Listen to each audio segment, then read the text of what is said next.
Hello and welcome to another episode of Tiger Network News. My name is Renee Lua. And I'm Sergio Crosco. There's a lot going on around campus, and we got Tiger team coverage. First, we're starting off by saying farewell to our vice principal. Hello Tigers, I'm here with our former vice principal, Mr. Trejo. How you doing, Mr. Trejo? Great, I'm doing great. How you doing? I'm doing good, thank you for asking. So tell us, what's it like in Cantu Elementary? It's incredible. I love it there. Love the kids, little kids. They're little kids, and some big, but mostly little ones. Great kids. Enjoy working there so far. How do you like the staff members from Cantu Elementary? I've met several of them. They're incredible staff. Get along great. Look forward to the rest of the year working with them. And what are your future plans for Cantu Elementary? What goals do you have for it? Future plans, we want to do more reading and writing, so the kids can come prepared to high school. So basically, we're going to focus on that. We've got some great teachers out there with a lot of experience. I think we can make that happen. And lastly, do you miss Tranquility High School? Of course I miss it. Miss guys like you sometimes. No, a lot. And great place to be. Great kids. Love being here. Staff is incredible, and I miss it already. Well, I'm looking forward to seeing you here soon. Okay. There you have it, Tigers. This is Cesar Chavez signing out of Tiger Network News. Now time for some sports. Na na na na na na. Our Tranquility Tiger football teams traveled to Fresno to play against the Warriors of Fresno High last Friday at the historic Ratcliffe Stadium, also known as the Great Lady on Blackstone. The JVs fought hard and came up short by losing only 2 points. The varsity was not fortunate enough and lost by a wide margin. Today, the teams travel to Minarets and hopes to change their future.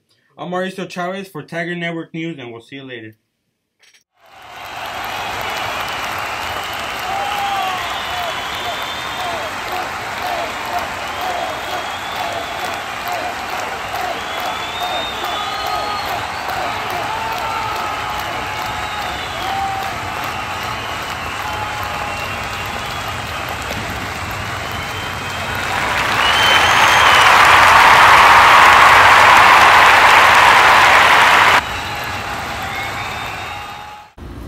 Hello Tigers, this is Mario Berber coming here from Tiger Network News.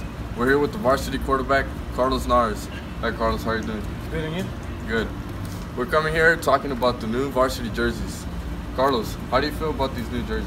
I like these better for the material. You know, it's not as tight as the ones from last year. They feel much better on my arms as well. Is it a better design from last year, or is it basic, or what's better about it? I disagree with the design because I feel like the design from last year was much better than this one.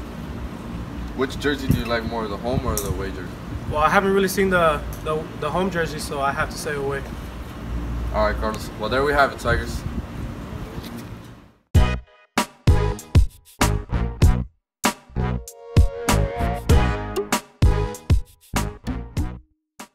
Hey Mauricio, how you been? Hey, thanks for giving the jersey to my little brother. I appreciate it. Oh, he's a great kid, man. You're welcome. But won't you need it for the season? Oh, man, you know, I don't really feel like playing football anymore, you know. I think I'm going to quit. Hey bro, but what's the matter?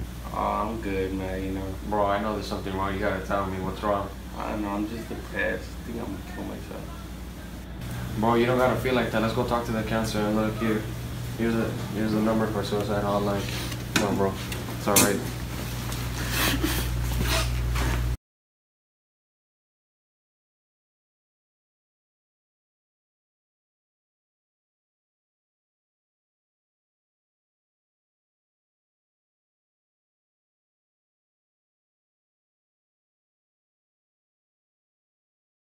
We sent our reporter Oswaldo Diaz to talk to Mr. Reed about 9/11 and Cesar to talk to the science guy on campus. Hi, my name is Oswaldo Diaz, reporting from Tiger Network News. I'm going to interview Mr. Reed. How do you feel about 9/11? How you doing? How do you feel about 9/11? What are your thoughts on it? Well, it's been 16 years now, and it still affects us today. But personally, it's a day we need to remember how lucky we are to live in America. Do you remember any Well, I wasn't in New York the day that the attacks happened. I heard about it on the news like everybody else. But I went to work that day, and everyone watched it at work on television, and it was a pretty scary day, especially for the kids. How did 9/11 affect you Or was it in your family? Well, I'm in the Army Reserve, and I was mobilized twice for the war on terrorism. I went to Kosovo, where I was the operations officer for a military police battalion, and I was a commander of a holding facility for war criminals.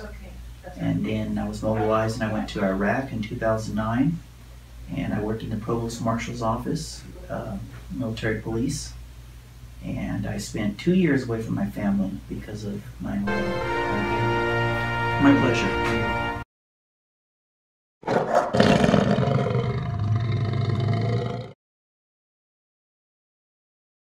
Hello Tigers, I am Cesar Chavez, along here with our chemistry teacher, Mr. Kendall. How are you doing, Mr. Kendall? Fine, thank you. This is going to be for physics problem. Alright, so I heard that you're doing a little submarine. Can you tell us a little bit about it? Yeah, the submarine has 3 motors, and these are variable speed. They can go forward and they can go back. Can you see those? Okay, and what the kids are supposed to do for the competition is you build a little box. These are the floats, and you have a motor on the top that pushes it down. You have 2 motors on the back for thrust. And then they're learning about forces and torques. So when they get the submarine down underwater, the 2 motors, if you have a little variable rheostat, here's our battery. And they have to take this box and open it up, and then they're going to put 3 handles on it. And then the handles work the 3 motors forward and back. So if you think about this, if we had a submarine set up like this, and we put a motor in the top, we can push it down to sink it. And then we can take our motors with the bottom and the top, and you can pitch it, or you can yaw it like this and spin it around and climb up or dive down, depending on where they mount their motors. So the competition is to put these together and build a model. You can't spend more than $20 in addition to what they've given us. And so we have to build it out of the parts that they've given us, kind of like George Lopez's spare parts thing. And then 3 motors. Some of the competition has 4 motors in it. So when you design it, you can do like they did in the movies with the trolling boat motors, but then that would be cheating because that costs us more than $20. We have to use these motors, so they're the same things. So everybody's using the same parts, and you design your little submarine so it can yaw back and forth to turn. It can pitch up and down to climb or dive, and then you go through hoops. Sometimes they arrange it with robotics type things where you have to pick something up and move it or turn something over, and you're doing some kind of a function underwater. So you're looking at this from the side of the pool, looking down, you're gonna have a little bit of refraction going on through the water that you gotta deal with, but you can pretty much see the stuff. And then you're gonna drive it through, and then they're gonna compete on who can get through the fastest depending on how they design their submarine. So that's our kit that we have right now, and we've got just a bunch of PVC pipes. So it's pretty inexpensive, and then we've got a bunch of little parts in here that they've given us to go through and do this. And then I bought a soldering gun that's a little nicer than this one. This is a little cheap one, but this is what comes with it. So we're going to do the circuit board, and this is the critical part. This is a printed circuit board that's inside this. I don't know if you can see this very well, but this is the hardest part. So they're going to open this up. There you go. So they have a little circuit board like this, and then you have the little switches. They're going to mount through here, control it. And then these go through a cord to the motors, and then they design this thing with their little controllers, kind of like flying a helicopter, an airplane, or submarine. And then you just practice controlling it in the pool, and then they're going to compete.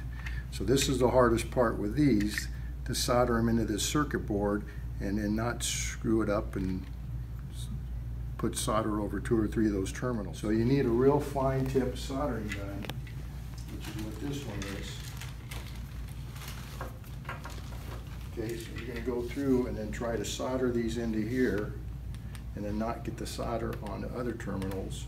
So you have to be real careful. And then once that goes, then we have a foam cord that goes from here down to the submarine, and then that's what's going to control it through this box. So this is going to stay dry, and then the submarine will be underwater.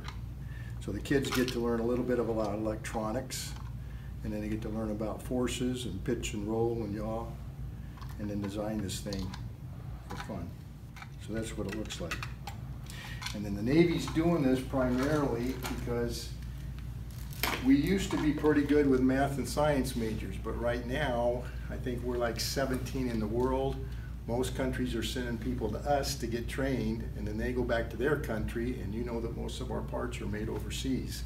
So we're trying to get, particularly for our military stuff, that we make stuff in the United States.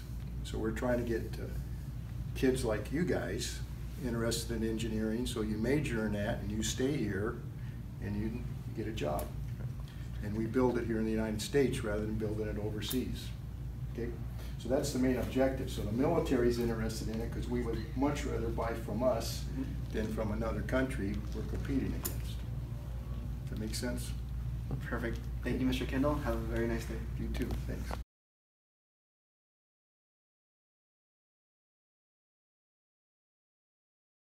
That's it for now, Tigers. Stay hungry. See you next time on another edition of Tiger Network News.